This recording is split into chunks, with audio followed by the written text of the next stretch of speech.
Приветствую вас, друзья, в творческой студии Елены Тюриной.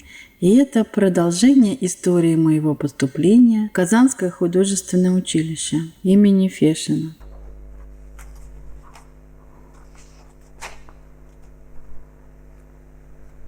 Я обожала рисовать линии. В таких набросках была и похожесть того, кого я рисовала, но не было толщины линии и пятна.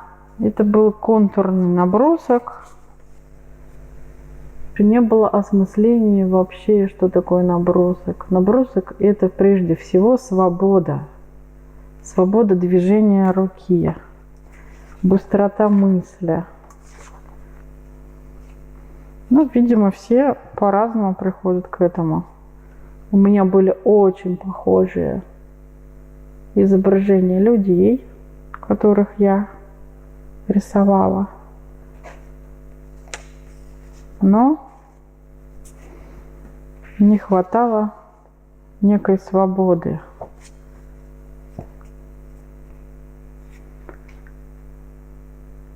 Это мои подруги, одногруппницы. Рисовали тех, кто был рядом. Они не позировали, они просто занимались своими какими-то делами. Это мы ходили в бассейн, и там я рисовала тоже кого-то.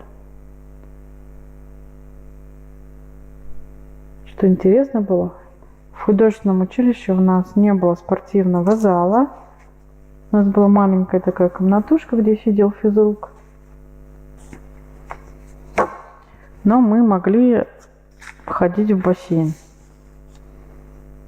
Это очень было здорово. Это моя мама, набросок моей мамы. Она любила очень читать. Набросок выполнен чернильной ручкой с размыванием каких-то моментов кисточкой.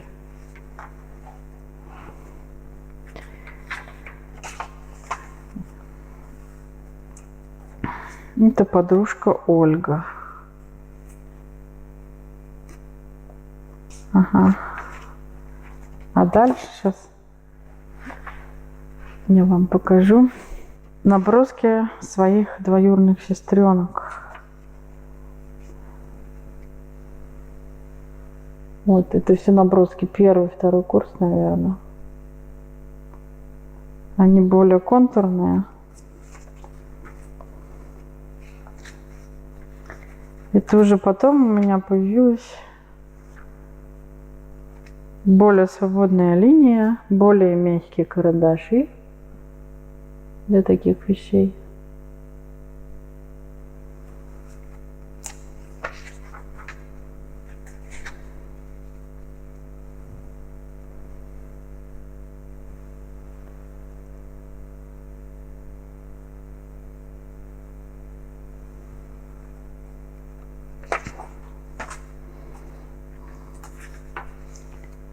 Здесь у подруги случилось что-то с замком брюк, но такой комичный получился набросок.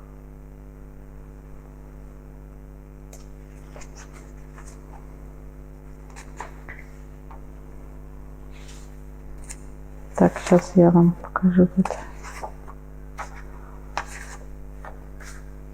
еще детей. Ага, я знаю, кто это. Это сын массажистки, которая приходила к нашей бабушке, к парализованной, и общалась с ней, разговаривала, бабушке становилось легче.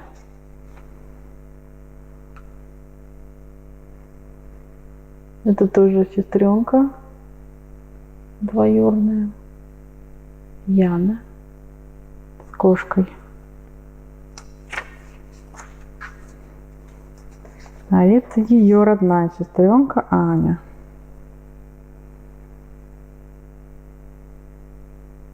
Я всем советую делать наброски. Это определенный навык, который нужен любому художнику. Это моя двоюродная сестра.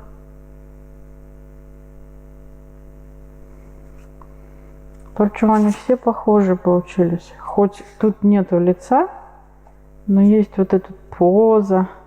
Вот Аня, двоюродная сестренка, любила лазить по шкафам. Она там даже могла заснуть. Мы удивлялись все время. Она даже была меньше возраста, где-то, наверное, 1,5 года или даже еще меньше. И она залезала на самые верхние полки стенки. Так назывался такой большой шкаф, который стоял вдоль стены. Это опять сын массажистки.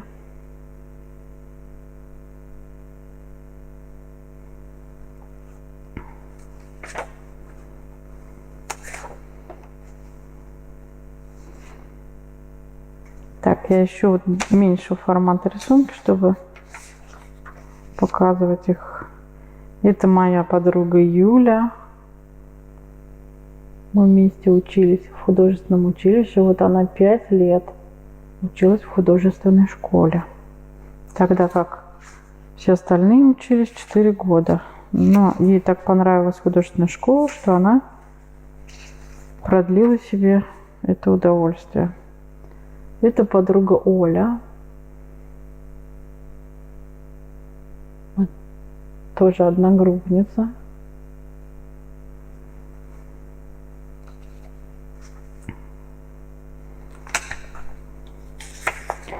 А это Лена из параллельной группы. Вот как раз они вместе с нами поступали, но они учились на год подольше, так как они художники-педагоги.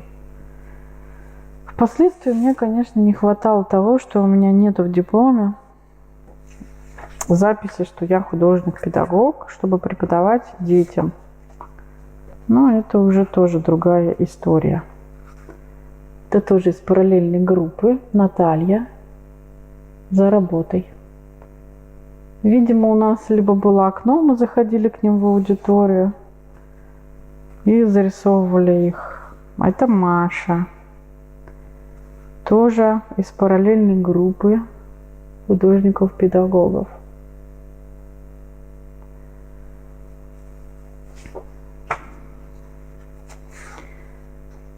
Это из их же группы Светлана.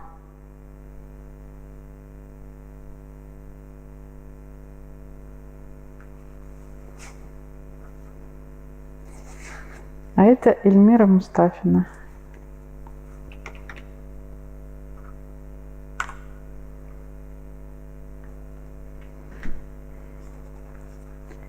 Если кто читал мою статью в Дзене про Эльмиру Мустафину, они знают, что мы учились в параллельных группах в художественном училище имени Фешина.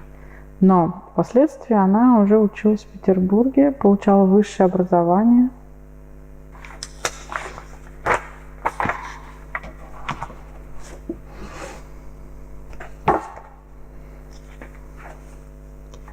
Это Оля,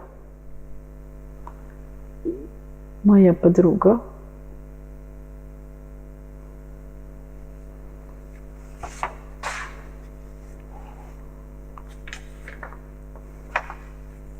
Здесь же вот наверху 2 наброска. Это моя подруга Альфия, а внизу сестренка Яна.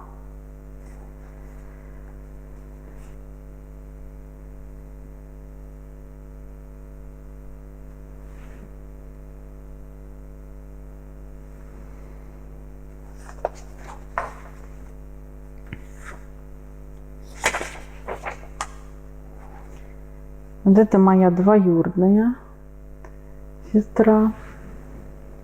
Она приезжала к нам в Казань и училась 2 года в институте. После она перевелась в другой институт в своем городе.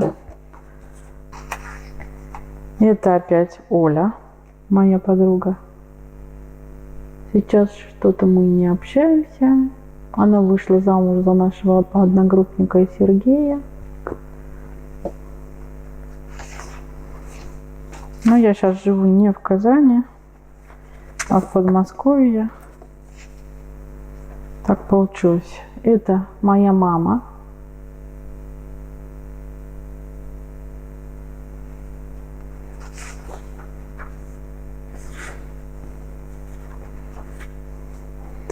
Это опять подруга Оля. Олю я как-то больше рисовала, хотя впоследствии я больше с Юлей общалась. И сейчас мы с Юлей иногда переписываемся, а вот с Олей почему-то связь у нас утеряна. Вот это вот Оля, мы вышли на этюды, и был такой интересный комический сюжет жизни, когда Олю облепила целая группа детей. Они гуляли, видимо, с воспитательницей. Им было очень интересно, что же там рисует художник. Оля им отвечала на все их вопросы. Я же умилялась этому и быстро-быстро зарисовала этот момент. Зато такие воспоминания интересные остались.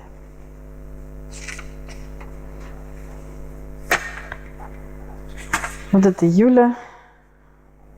Видимо, она оформляет работу к сплошняку.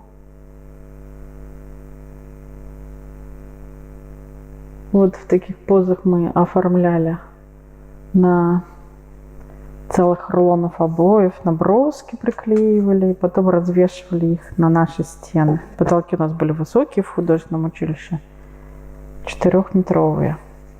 И вот нам всегда говорил Макаров Геннадий Федорович: рисуйте везде, где бы вы ни были, на остановках, в парках.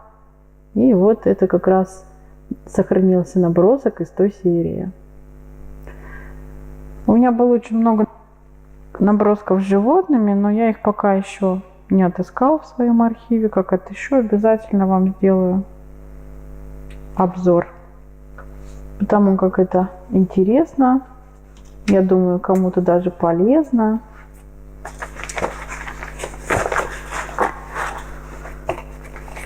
Вот такая мини-история из моей жизни.